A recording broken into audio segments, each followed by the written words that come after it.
After you get the clock and have it running, you will need to calibrate the clock to the time. So if it is gaining, say for example, 5 minutes in a week, you just grab a hold of the pendulum and give the nut on the bottom one full turn down, which would be clockwise to turn it down, counterclockwise to turn it up. If your clock is gaining time, you need to drop the bob in order to slow down the time, and if it is losing time, you need to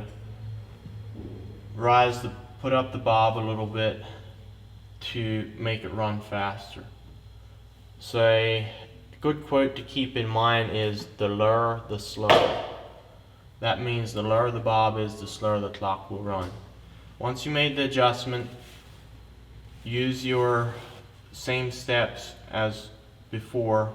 Move the bob 3 inches close to the side of the clock and let it go, and this will restart the clock. The lever on the side of the dial has 4 different positions. The top position is the silent mode. The first position is the Whittington chime. The second position is the St. Michael's chime. And the third position is the Westminster chime. And on the bottom there's a little teardrop lever. If the lever is pulled down, your automatic night shut off is turned off, and the clock will chime 24 hours a day. If the teardrop lever is pushed up, the clock will not chime from 9:45 p.m.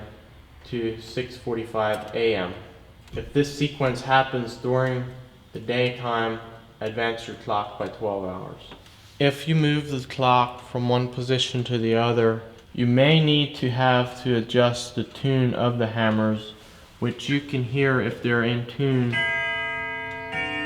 by checking them and pulling back to see if you're getting a good quality sound out of them. That one sounds to be hitting a little hard. So what I do is I just bend it back with my fingers, bend it to the side, and test it.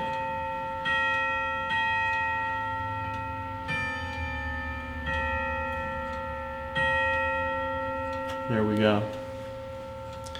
The rule of thumb is the hammer should be sitting off the chime rod. When it is in the sitting position, it should be off the chime rod 1/16 to 1/8 of an inch and centered with the chime rod left to right.